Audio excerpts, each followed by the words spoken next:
Hello everybody, welcome back in for another video. So today I'm just going to be talking about the Mortarchs. For those of you that don't know, they were Nagash's lieutenants in the old world, and now moving into Age of Sigmar, they essentially each one leads a different facet of the Death Army. I'm going to be talking about the characters that transferred over, some of the ones that didn't, and just talking about some of the models, what I like and what I don't like. So again, to talk a little bit more about the Mortarchs, they were Nagash's 9 mightiest lieutenants, each led a vast army within the undead legions. So they were created during the end times by Nagash after his resurrection in 2524 and served him throughout his campaign, which finally ended with the destruction of the world. And that's a key thing here because, again, the Mortarchs, they failed. they did not do their jobs well because the world blew up. So they numbered 9 and were meant to be replacements for his original 9 Dark Lords, his most trustworthy servants in the days of old. So it had 9 members, Archon the Black, Nephrota, those two obviously have transferred over into Age of Sigmar, Krell, Manfred von Karstein, transferred over, Vlad von Karstein, Luther Harkon, Dieter, Wallach, and the Nameless. So again, they have the list here of why they became Mortarchs. And in terms of storylines for each of them, there's some really cool characters here. A lot of these are lords in Warhammer Total War as well that you can play. And again, I would like to see a lot of these transferred into AOS, but in better ways, in more of the demigod way videos that I've made already about how transitioning a lot of these characters, they've done very well, but some of them have really fallen short for me. So I'm going to talk now about like kind of in Age of Sigmar. So the Mortarchs here, again, you can see Archon the Black, you can see Manfred von Karstein, Nephrota. So these are the ones that have transferred over from Old World. And in many cases, they're just the same models and they're kind of the exact same characters. Nothing has changed. In terms of the two new ones, so we'll go over Oleander and Catacross first. So with Lady Olander, the model, first of all, is amazing. I love the Night Haunt models. The storyline for her being the Mortarch of Grief is well constructed and makes sense. And her leading the Night Haunt forces, I actually like a lot. When you take her as a character, you can take specific units. And there's other major characters within the Night Haunt that change the way they play and that have good storylines. But everything feels like well thought out, well put together with the Night Haunt. In terms of, again, fitting in, like she is the Mortarch for the Night Haunt. But again, there's other people that are around that are major characters. For Catacross, for the Osiarch Bone Reapers, he's more the leader, right? There's people below Catacross, but he is the ultimate leader of them and feels that way. And it's funny with the Osiarch Bone Reapers because I know that with this model, a lot of the people don't like the diorama bases. And I kind of get that. It's a very different take on stuff from Games Workshop. I don't mind them myself, but it's funny with this base because this is what the Osiarch Bone Reaper should have been, where you can see that there's kind of, I guess, a spy master here who's got his face sculpted like a raven and has birds that he's using as scouts, right? That's way cooler to me than what they did, which is just their human skeletons, right? Look at all the human skeletons we resurrected. Why would you build them as human skeletons? You can build anything that you want. You can do anything. So this just makes me want the Osiarch Bone Reapers to be cooler than what they ended up being. But I like this model. And again, it makes sense to me that there's this lord that leads all the Bone Reapers because they're more these built constructs that they need someone to control them. Where with the like with Oleander and the Night Haunt, they're kind of more free-flowing. There's other people who are vying for power within like the Ghost faction, but at the end of the day, she's in charge. I like both of these factions, right? I think they're well done. And again, if we click back here with the Age of Sigmar Lexicanum, they have the species here of, Malignant, Osiarch, and then Archon the Black is a skeleton.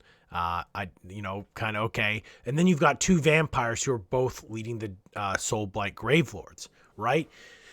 I don't care for that because I like the idea of having one as the ultimate ruler of the faction. So let's look at the Archon model. So these 3 models I'm going to show you for Manfred, Nephrota, and Archon were all at the end times, and they've continued to use them now. This gets into the models must be like sold for 20 years. That's the model from Games Workshop. And I actually like this model. It fits in with the aesthetic for the Osiarch Bone Reapers really well.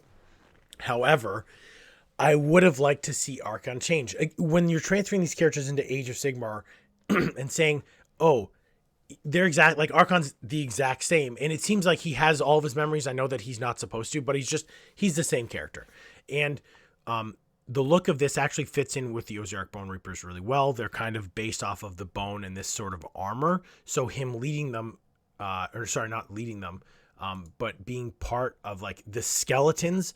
But then again, having these Osiarch Bone Reaper elements, because initially I was just like, oh, well, he's an Osiarch Bone Reaper leader, but he's just a skeleton leader. I don't know. But I would have liked to have seen a reimagining of Archon where, for instance, he's a bone giant, right? The model is this massive model where Nagash has brought Archon back, but felt he was too weak and has reconstructed him in this massive form where he could have had a staff and just had the model been like, again, take the place of Nagash almost, where instead of having the Nagash model, which I think is dumb, I think it's stupid when the gods show up on the battlefield and blow everything up. What's the point? Archon could have been one of his major representatives on the battlefield and taken over that role and that model, more or less, of making something that large and impressive while at the same time having Archon still kick around. So with Manfred and Nephrota, it's funny because, you know, the models, again, all three of these models are extremely similar. I believe it's the same kit for all three, but you get the slight variations on their mounts. That's boring to me. I don't understand why they all have the same sort of mount. That's not fun. Especially with Manfred, where with Manfred and Nephrota, they're the exact same characters verbatim. Again, it's alluded to that they can't remember the old world, but who cares? You're the same. You're doing the exact same things and acting the same. You don't need to remember any of that stuff. With these models, I would have preferred to have seen something crazy, right? Like you could have done that, since both of them are battling all the time for control of the Soulblight Gravelords, make some crazy zombie vampire amalgamation model where it's the two of them trapped together in one body, the two souls. You could have done each of them being a transformation, where Manfred being so aggressive and animalistic, having him fit in with the new bloodline, and having Nephrota be like a new sort of blood magic with the vampires, where she's like a liquid blood form. Again, this is me spitballing ideas here. This is just off the top of my head, but these are better because these are new. We want the separation of Old World and Age of Sigmar. Again, I love Old World. I can't wait for the new rules to come out. I'm going to get models. I'm going to have fun with it.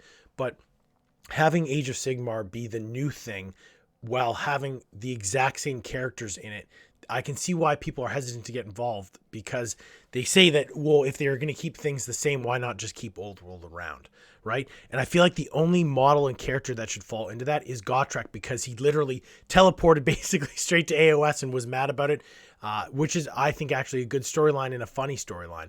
But let me know in the comments what you think of the Mortarchs. Do you agree with me? Do you think, again, like the two new models, these are fantastic. I like this a lot, versus having these older models that are carryovers, where the only reason this was written into the lore is so that they could keep these models for that 20-year period.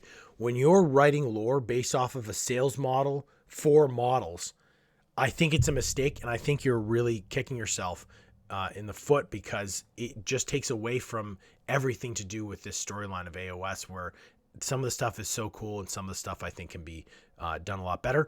If you're not subscribed to the channel, please hit that subscribe button. It'll help me out so much. Share this video with everyone you know. Hopefully we'll keep growing this channel. I'll talk to everybody soon.